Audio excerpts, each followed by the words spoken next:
Hello friends, एक बार फिर से आप सभी का हमारे चैनल पर स्वागत है। तो आज की इस वीडियो में आपको बताने वाले कि एग्ज़ाम में आंसर शीट को किस तरह से लिखा जाता है। और इस वीडियो का काफ़ी ज़्यादा डिमांड भी था क्योंकि आप सभी का एग्ज़ाम जो है 12 सितंबर से स्टार्ट होने वाला है। तो ये वाला वीडियो आपके लिए फ्रेंड्स बहुत ज़्यादा इंपॉर्टेंट होगा, क्योंकि अगर आप ये वीडियो अच्छे से देख लेते हैं और समझ लेते हैं तो यकीनन मानिए आप जिस तरह से एग्ज़ाम दे के आएंगे उससे आपका यहाँ पे 10 से 15 नंबर ज़रूर इंक्रीज़ हो जाएगा। तो आप सभी से रिक्वेस्ट है कि वीडियो को अच्छे से और अंत तक ज़रूर देखिए, तभी आपको अच्छे से यहाँ पे समझ में आने वाला है। क्योंकि यहाँ पे मैं ब्रीफ अच्छे तरह यानी कि डीपली बताने वाला हूँ आपको, हर एक पॉइंट पे हम डिस्कस करेंगे। वैसे तो बहुत सारे तरीके होते जिस तरह से आंसर शीट को लिखा जाता, लेकिन हम यहाँ पे 5 समराइज करके इसको यहाँ पे देखेंगे कि आंसर शीट को किस तरह से हमने इफ़ेक्टिव लिखना होता है जिससे आपका ज़्यादा से ज़्यादा अंक आए। तो वीडियो स्टार्ट करने से पहले आपसे छोटी सी रिक्वेस्ट है, वीडियो को लाइक और चैनल को ज़रूर सब्सक्राइब कर दीजिएगा। तो चलिए फ्रेंड्स, वीडियो को स्टार्ट करते हैं। तो सबसे पहले जो पॉइंट है हमारा वो ये है, एंटर डिटेल्स केयरफुली। इसका क्या मतलब हुआ, जब आप एग्ज़ाम देने जाते होंगे तो उसके बाद आपको सबसे पहले तो आंसर शीट दिया जाता है, उसको बोला जाता है कि इसको फिलअप कीजिए। तो आपको अच्छे से यहाँ पे एग्ज़ाम आंसर शीट को अच्छे से फिलअप करना है। क्योंकि बहुत सारे स्टूडेंट हमको पहले कमेंट करके बोलते थे कि सर हमारा जो है रिजल्ट पेंडिंग में चला गया और अभी तक जारी नहीं किया गया है। तो जब आपका रिजल्ट जारी नहीं होता तो उसका केवल दो कारण होता है, या तो आपका आंसर शीट जो है चेक नहीं हुआ होता है, और दूसरा कारण ये है कि जो आप डिटेल्स फिलअप करते हो आंसर शीट के ऊपर वो आपने गलती से मिस्टेक से रॉन्ग फिलअप कर दिया होता है। जैसे कि आप यहाँ पे देख सकते हैं, एक स्टूडेंट का यहाँ पे आंसर शीट है। तो मान लीजिए आपने यहाँ पे सब्जेक्ट कोड 0822 लिख दिया है, उसके बाद नीचे आपको 0 से लेकर 9 तक आपको सर्कल मिलते हैं जिसमें से आपको इसको घस के डार्क करना पड़ता है। तो मान लीजिए अगर आपने इसको रॉन्ग डार्क कर दिया है तो उसके बाद क्या होता है, आपका वेरिफिकेशन सही से नहीं हो पाता और उसके कारण आपका जो रिजल्ट पेंडिंग में चला जाता है। तो एक कारण ये भी इसको माना जाता है कि आपका जो रिजल्ट है पेंडिंग में चला जाता है। तो इसलिए मैंने इसको यहाँ पे फर्स्ट पॉइंट पे यहाँ पे डिस्कस किया है कि आपको जो भी है एंटर डिटेल्स केयरफुली, अच्छे से आपको डिटेल फिलअप करना है। उसके बाद नेक्स्ट पॉइंट जो हमारे पास आता है वो ये है, राइट नीट एंड क्लीन। यानी कि जो आपको हैंडराइटिंग को नीट एंड क्लीन करना है। क्योंकि देखिए मैं समझा देता हूँ इसको, इस वाले पॉइंट को। मान लीजिए ये आपका आंसर शीट है, तो ये आपका मान लीजिए आंसर शीट है। तो अगर आप यहाँ पे लिखते हैं लाइन बाय लाइन, और अगर आपका ये राइटिंग नीट एंड क्लीन होगा तो आपका एग्जामिनर क्या बोलेगा कि वाह अच्छे से यहाँ पे एग्ज़ाम लिखा हुआ है। और अगर कुछ वहाँ पे आंसर में गलती भी देखने को मिल गया तो उसको निगलेक्ट करके वहाँ पे नंबर कम काटेगा। लेकिन अगर यही आपका आप मान के चलिए लिख रहे हैं और उसके बाद यहाँ पे आपने इतना सा यहाँ पे गलती हो गया और उसके बाद इसको ऐसे डार्क कर दिया है, ऐसे यहाँ पे मान लीजिए कि यहाँ पे गलती हो गया है, उसके बाद मान लीजिए यहाँ पे गलती हो गया है, तो इसको आप कुछ स्टूडेंट क्या करते हैं, डार्क कर देते हैं। तो उससे क्या होता है, जो एग्जामिनर पेपर चेक करता है उसका सीधा फोकस कहाँ चल जाता है, यहाँ पर। जिस कारणवश जहाँ पे 1 नंबर काटना चाहिए एग्जामिनर को वहाँ पे वो 2 नंबर काट लेता है। ठीक है, तो इस तरह से आप इसको समझ सकते हैं। तो इसलिए मैंने आपको बोला है कि आपको जो है राइट नीट एंड क्लीन करना है। तो ये जो आंसर शीट है, अगर आपका मान लीजिए यहाँ पे गलती भी हो जाता है तो आप सिंपल ऐसे काट दीजिए, एक ऐसे काट दी, ताकि उस पर फोकस नहीं पड़ना चाहिए एग्जामिनर का जब वो आंसर शीट चेक करता है। तो ठीक है, तो आपको ये वाला पॉइंट अच्छे से समझ में आ गया। उसके बाद मैं नेक्स्ट पॉइंट यहाँ पे समझाने वाला हूँ, वो है हमारे पास प्रेफरेंस। तो प्रेफरेंस का मतलब क्या होता है, ऑर्डर। जो क्वेश्चन आपको पहले आते हैं वो क्वेश्चन आपने पहले करना है, और जो क्वेश्चन आपको नहीं आता उसको आपने लास्ट में करना है। क्योंकि उसमें क्या आपको सोचना पड़ता है, थिंकिंग लगता है। तो मान लीजिए ये आपका आंसर शीट हो गया, तो इसमें क्या है, वही पहले क्वेश्चन आपने करना है जो आपको अच्छी तरह से आता है। क्योंकि सिंपल सी बात है, जो क्वेश्चन आपको अच्छे से आता है आप उसको सुंदर तरीके से नीट एंड क्लीन अच्छे से उसको स्टेप बाय स्टेप आंसर को लिखते हो। और यहाँ पे जब आपका पहला क्वेश्चन अच्छा होता है तब एग्जामिनर को लगता है कि ये बच्चा पढ़ के आया है, और फिर उतना गौर से वो रीडिंग नहीं करता है। तो इसलिए आपको फर्स्ट क्वेश्चन वही करना है जो आपको अच्छे से आता है। ठीक है, तो ये पॉइंट को आप अच्छे समझ में आ गया होगा। उसके बाद ये वाला बहुत इंपॉर्टेंट पॉइंट, अगर आप बात करें सब 5 पॉइंट में, तो ये वाला पॉइंट इतना इंपॉर्टेंट है फ्रेंड्स, अभी आपको पता लग जाएगा।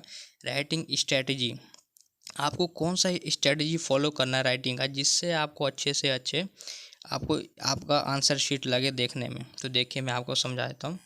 तो ये राइटिंग स्ट्रेटजी के अंदर बहुत ऑनर सब आ जाता है, इसलिए मुझे इसको थोड़ा सा लेंथी डिटेल में बताना पड़ेगा। तो मैं आपको सब ऑनर्स का बता देता हूँ, बेसिक्स बातें। मान लीजिए अगर आपका मैथ ऑनर्स है, यहाँ पे मैं बात कर रहा हूँ मैथ ऑनर्स का। तो मैथ ऑनर्स में क्या है, क्वेश्चन 1 से 12 होता है सिंपल, इसमें कोई ग्रुप नहीं होता है। आपका 1 से 12 तक क्वेश्चन दिया जाता है। अगर आपको क्वेश्चन नंबर 1 का ए आता है, या आपको मान के चलिए 2 का बी आता है, हम मान के चलते हैं हमको 4 का ए आता है पहले, तो हम यहाँ पे लिखेंगे 4 का ए। उसके बाद क्वेश्चन में क्या गिवन है, आपको क्वेश्चन नहीं उतारना है कभी भी, क्योंकि आप क्वेश्चन उतारेंगे आपका समय ख़त्म हो जाएगा और आंसर छूट जाएगा। तो आपको यहाँ पे नंबरिंग दे देना है 4A। उसके बाद आपने क्या करना है, जो क्वेश्चन में गिवन है उसको लिख लेना है। यहाँ पे मान के चलिए कुछ भी गिवन है आपको, तो गिवन लिख लेना है। उसके बाद आपको प्रूव करना क्या है, तो आपको यहाँ पे लिख लेना है टू प्रूव, यानी कि हमको इस क्वेश्चन में ये प्रूव करना है। उसके बाद आपको यहाँ पे लिखना है प्रूफ, कि यहाँ पे हम अपना प्रूफ दे रहे हैं, जो भी हमने प्रूव करना है उसको हम प्रूफ करने जा रहे हैं। तो उसके बाद जब आपका जो भी क्वेश्चन पूछा जाता है प्रूफ हो जाता है, तो आपको लास्ट लाइन में लिखना है हैंस प्रूव्ड, यानी कि हमने इस थ्योरम को या इस क्वेश्चन को हमने प्रूव कर दिया। ये लिखने का बेस्ट तरीका होता है फ्रेंड। जो आप कहीं भी देखेंगे सीनियर का कॉपी, तो उसमें इस स्टेप को बोला जाता है लिखने के लिए। मैथ के लिए हम बता रहे हैं, अदर ऑनर्स के लिए भी बताएंगे अभी। तो मैथ वालों को क्या करना है, सबसे पहले तो गिवन, उसके बाद यहाँ पे टू प्रूफ, क्वेश्चन में प्रूफ करना क्या है, उसके बाद आपने प्रूफ, यानी कि आप प्रूफ करने जा रहे हैं। और जब आपका प्रूफ हो जाएगा तो लास्ट में आपको लिख देना हैंस प्रूव्ड, यानी कि क्वेश्चन आपका प्रूव्ड हो गया। ठीक है। उसके बाद अगर हम बात करें जिस क्वेश्चन में ग्रुप होता है, यानी कि जैसे कि केमिस्ट्री हो गया या फिजिक्स हो गया, या कोई भी आपका आर्ट्स का विषय ले लीजिए जिसमें ग्रुप होता है, तो आपको क्वेश्चन नंबर 1 तो कंपलसरी होता है। अगर आप पहले 1 करना चाहते तो ऐसे 1 करके यहाँ पे कर लीजिए। ठीक है। और उसके बाद आपका ग्रुप ए स्टार्ट होता है। तो कुछ स्टूडेंट क्या करते हैं, ग्रुप ए लिखते ही नहीं है, वो डायरेक्ट यहाँ पे क्वेश्चन नंबर 2 करके आंसर लिखना चालू कर देते हैं। वो गलत तरीका है फ्रेंड्स, आप बिल्कुल भी ऐसा मत करिएगा, गलत इफेक्ट पड़ता है। जैसे कि मान लीजिए आप ग्रुप ए स्टार्ट कर रहे हैं, तो आपको यहाँ पे बड़ा बड़ा ग्रुप ए लिख देना, कोशिश करें 2 लाइन में लिख दीजिए। जैसे कि मान लीजिए ये 1 लाइन ये हो गया कॉपी का, ये 2 लाइन हो गया। तो आपको मैं दोबारा से बना देता हूँ। मान लीजिए आपका कॉपी है इस तरह से, तो आपको क्या करना है, यहाँ पे 2 लाइन में ऐसे करके यहाँ पे ग्रुप लिखना है बड़ा बड़ा, ताकि लगना चाहिए कि यहाँ पे आप ग्रुप ए स्टार्ट कर रहे हो। उसके बाद यहाँ पे जब आपका ग्रुप ए में आप कौन सा क्वेश्चन कर रहे हो, क्योंकि 4 में से कोई भी 2 करना पड़ता, तब आप यहाँ पे नंबर दे दीजिए, तीसरा या चौथा, उसके बाद स्टार्ट करिए। ठीक है। तो ये तो था केमिस्ट्री या फिजिक्स या जिसमें भी ग्रुप वाला जो क्वेश्चन पेपर आता है उसकी बात कर रहे हैं। उसके बाद आपको वैसे ही सेम जब आप ग्रुप ए कंप्लीट कर लोगे, ऐसे करके लाइन होगा, तो यहाँ पे आपको 2 लाइन में क्या करना है, ग्रुप बी लिख देना है। या तो आप 1 लाइन में भी लिख सकते हो, लेकिन आपको कैपिटल लिखना है। उसके बाद आपको अपना यहाँ पे जो भी क्वेश्चन आप बना रहे वो लिखिए। ठीक है। और उसके बाद कौन सा स्ट्रेटजी है मैं आपको बताया। तो मान लीजिए ये आपका आंसर शीट है इस तरह से। ठीक है। ये आपका हो गया आंसर शीट। ठीक है। उसके बाद यहाँ पे इस तरह से आपको लाइनिंग दिया होता है आपके आंसर कॉपी पे। उसके बाद आपको क्या करना है, स्केल लेके जाना, स्केल ज़रूर लेके जाना, उससे क्या आपका आंसर शीट सुंदर लगता है देखने को। क्योंकि नॉर्मल आंसर शीट तो ऐसे ही होता है और आप ऐसे क्वेश्चन नंबर एक करके लिखने चालू लग जाते हो, तो देखने में अच्छा नहीं लगता है। तो स्केल लेकर आप क्या करोगे, यहाँ पे साइड साइड में 2 लाइन आपको खींचना है, इससे बहुत अच्छा देखने को इफेक्ट पड़ता है। इफेक्टिव कॉपी आपका होता है। अगर आपको इफेक्टिव बनाना है तो ये सब 5 स्ट्रेटजी आपको फॉलो करना पड़ेगा, जिसमें से ये 4 वाला बहुत इंपॉर्टेंट है। तो आपको स्केल लेके जाना है और लेफ़्ट में और राइट में ऐसे कम से कम ये यहाँ पे आप मान लीजिए 2 से 3 सेंटीमीटर का आप यहाँ पे जगह छोड़ सकते हो। उसके बाद आपको ऐसे लाइन खींच देना है। एक आप स्केल रख लीजिए यहाँ पे, उसके बाद ऐसे यहाँ पे एक लाइन खींच दीजिएगा, एक बार यहाँ पे लाइन खींच दीजिएगा। ठीक है। उसके बाद जैसे ही मान लीजिए आप एक क्वेश्चन कोई भी सॉल्व करते हैं, उसके बाद आपको यहाँ पे 2 लाइन, मिनिमम 2 लाइन आपको छोड़ना है। सिंगल लाइन छोड़ने से क्या होता है कि एग्जामिनर को लगता है कि दोनों क्वेश्चन जो है एक ही पार्ट है। तो अलग अलग क्वेश्चन दिखाने के लिए आपको क्या करना पड़ता है, जैसे कि आपका आंसर यहाँ पे ख़त्म है, तो एक लाइन ये हो गया और एक लाइन ये हो गया, इसको छोड़ के आपने यहाँ से आप अगला आंसर आपको लिखना शुरू करना है। ठीक है। तो राइटिंग स्ट्रेटजी में इतना ही बहुत डीपली था, इससे ज़्यादा आपको नहीं इसमें डीपली जाना है। उसके बाद नेक्स्ट है हमारे पास पॉइंट है, do not leave the question. ये तो आपको बिल्कुल करना ही नहीं है, क्योंकि जहाँ आपको 0 नंबर मिलेगा वहाँ आप कोई भी क्वेश्चन को अगर अटैम्प्ट कर दीजिएगा तो कम से कम आपको 2 या 4 या 6 जितना भी आपको ज़रूर मिलेगा। क्योंकि आप अगर कुछ लिखेंगे ही नहीं तो आपको नंबर कैसे देगा एग्जामिनर जो चेक करता है वो हमेशा फ्रेंड्स आपको नंबर देना चाहता है। ये बात हमेशा आप ध्यान रख लीजिए कि अगर आप क्वेश्चन में कुछ लिखेंगे नहीं, खाली छोड़कर आ जाएंगे, तो आपको क्या नंबर देगा? वो देकर भी नहीं दे सकता बच्चे, इसी कारण जो है फेल भी हो जाते हैं कई बार, क्योंकि वो कुछ लिख कर नहीं आते हैं। तो उसका एक अच्छा एग्जाम्पल मैं आपको यहाँ पे दे देता हूँ। मान लीजिए कोई भी क्वेश्चन है, फिजिक्स का हमने उठाया। क्वेश्चन है, what is photo electric effect, how did Einstein explain this laws. तो ये वाला जो है क्वेश्चन पूछा गया, और कोई भी क्वेश्चन जो आपका होता है या तो सिंगल में या तो डबल वे में पूछा जाता है। जैसे कि इसी क्वेश्चन के अंदर दो क्वेश्चन पूछ लिया गया, what is photo electric effect और how did Einstein explain this laws. तो मान लीजिए आपको इसमें से हाफ पार्ट आता है, और वो ये क्या है, what is photo electric effect. तो कुछ स्टूडेंट क्या करते हैं यार, उनको तो सेकंड पार्ट आता ही नहीं है, वो क्वेश्चन देख के घबरा जाते हैं और क्वेश्चन छोड़ देते हैं। ये नेगेटिव बात है।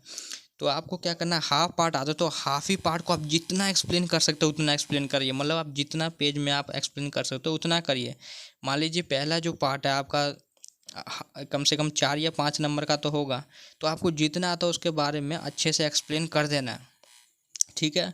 और मान लीजिए सेकंड पार्ट आपको नहीं आता है, तो ये वाला पार्ट आपको तो नहीं आता है, तो इसमें क्या करना है, थोड़ा सा दिमाग लगा के कुछ ना कुछ इसी चीज़ से रिलेट करके इसमें लिख देना है।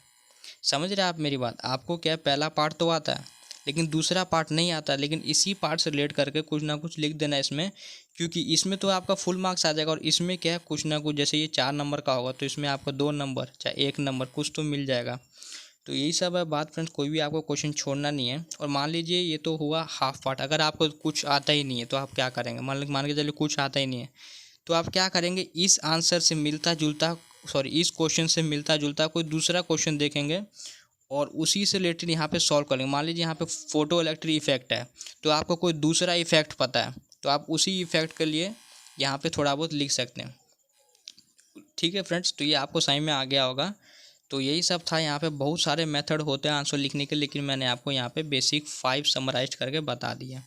तो उम्मीद करता हूँ आपको अच्छे से समझ में आ गया होगा किस तरह से आपने अपना आंसर शीट को लिखना होता है। तो और फ्रेंड्स, आपका एग्ज़ाम जो 12 सितंबर से शुरू होने वाला, उसके लिए मैंने VVI प्लेलिस्ट भी बना दिया है।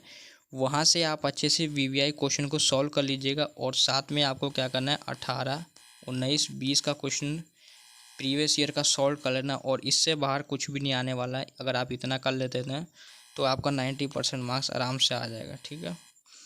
तो उम्मीद करता हूँ आपको सही में आ गया होगा। तो वीडियो को लाइक, चैनल को सब्सक्राइब करना। Thanks for watching this video.